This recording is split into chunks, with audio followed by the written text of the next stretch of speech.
2023 presidency. Buhari's minister lands in trouble after making allegations against Jonathan. Welcome to the news, and please subscribe to our channel to get notified when we post hot juicy news updates. Please click on the notification bell. Well, Omokri has made efforts to set the record straight on the administration of his former boss, former President Goodluck Ebele Jonathan. Omokri, in reaction to Festus Kenyamo's comment on Jonathan's administration, said the former Nigerian leader handed over to President Buhari behind one of the fastest growing economies. Omokri also cautioned Kenyamo to respect his son's title and not demean it with false and unfounded remarks. Festus Kenyamo's son has gotten some knocks after he made some allegations against the former administration of former President Goodluck Jonathan. Kenyama, among other claims, had alleged that in 2015, Jonathan handed over a recessed Nigerian economy to President Muhammadu Buhari. Another allegation the spokesman of Asiwaju Bola Ahmed Tinubu's presidential campaign made was that the Buhari-led government met oil production at 700,000 or 600,000 barrels per day. Reacting to the claims, Reno Omokri, a former media aide to Jonathan, called on Kenyamo to respect the son title conferred on him and stop demeaning it with lies. According to Omokri, Kenyamo is free to campaign for Tinubu without having to make false comments against his principal's government. His words, and I quote, "I would kindly like to appeal to Festus Kenyamo to respect the senior advocate of Nigeria title that he has and stop demeaning it by telling obvious lies.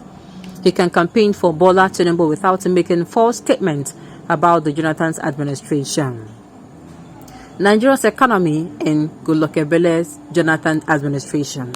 Firstly, to set the record straight, Omokri made it clear that Jonathan handed over to Buhari the third fastest growing economy in the world according to CNN Money and the fourth fastest growing according to the World Bank.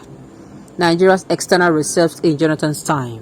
Secondly, Omokri noted that Jonathan left behind $2.07 billion in the excess crude oil account (ECA) and the $3 billion in the Sovereign Wealth Fund at the time he handed over to Buhari.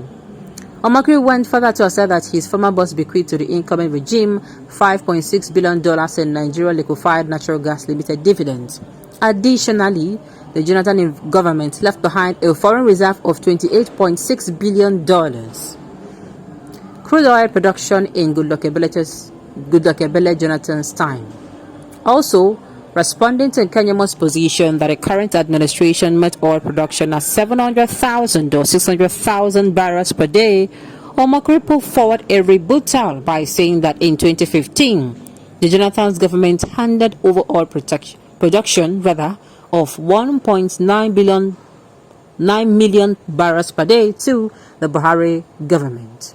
He added, according to the Nigerian Bureau of Statistics (NBS), the average daily oil production in the first quarter of 2015 was 2.18 million barrels per day.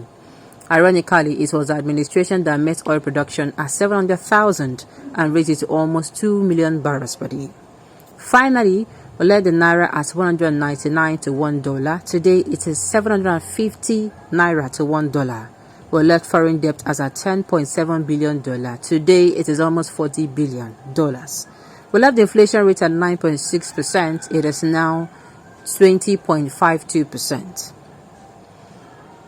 Senior advocate of nonsense, Nigerians give Kenyamo heavy knocks over his comment on obedient rallies. Meanwhile, in other news, Kenyamo was not impressed with the 1 million march held in Lagos by the supporters of the Labour Party presidential candidate P2B. The Minister of State for Labour and Employment reacted to a video from Barani on his Twitter page on Saturday, October 1st. According to him, the crowd gathered at the Labour Party rally is not more than 1,000 people. The era shot at the best. Now look at this. At best, the crowd here is not more than 1,000 people, which is approximately just 2 polling units. First of all, now you know that statement where they say you cannot support the APC and you look normal and look rational. It cannot happen. Lie, Shelley. You must almost sound, at one point, you sound very rational. Now, you say this man, we're not even supposed to listen to him. Remember I told you people, pay no mind to these campaign spokespeople, because I've not seen I hardly see campaign spokesperson come out and even sell or market their candidates. I think NNPP they try, and Labour Party, but you see APC and PDP, all they know about is they market another person, come out and say a lot of horrible things about another political party, which that strategy it don't cast. That strategy don't cast. Let them look for another way to market their candidates. This is the only way. Had it been APC and PDP were the only political party in Nigeria, now the only way they know be that come out and they market the person. And it is not supposed to be, because in the rule of marketing, you don't get to come out and start calling your opposition name or saying your opposition is a liar. You don't even act as if you know your opposition is in business. You'll be doing everything you can to swear her, but you will not want to. You won't even say it. You understand me? You will not come now. Maybe you are somebody who produces Dove soap, another person produces Imperial leather. You will not come and say, you will not come out and say, Dove soap is not good. It does not smell well. It reacts to people's skin. No, you are giving them publicity. You are giving them publicity. You come out and market yourself. Imperial leather, it soothes the skin. It makes you feel comfortable. It gives you a nice, fresh, it keeps you naturally fresh all day long. It keeps you cool. It markets yourself. Not coming out to the market other people, which Kenyamo is also fond of doing. Every time, Kenyamo and Dinom Lai, who other person or spokesman of both the PDP and APC. Now them, I don't tell you, say APC and PDP be like tie coin, they almost do the same thing. You hardly see them do something different. That is why they come out now to attack each other.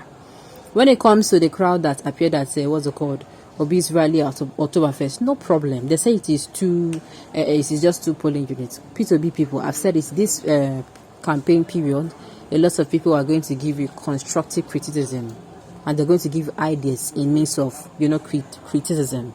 You should take the criticism like they advise you. Because my person tell you, say, you know, even sabi do this thing. You do it, you go learn now. Maybe somebody say you're not even good at using this computer system. You do what you go and try and learn it, and learn it to the extent where we say the person go home and say, how did you not do it? Let the person be surprised. So make an guess in a food soldiers to work. Then say people come and for in a rally. Meanwhile, the rally for me, the rally was not to tell people that wasn't called Labour Party Day higher than APC. It was just to create awareness. Okay, on this note, we have come to the end of the news. So thank you for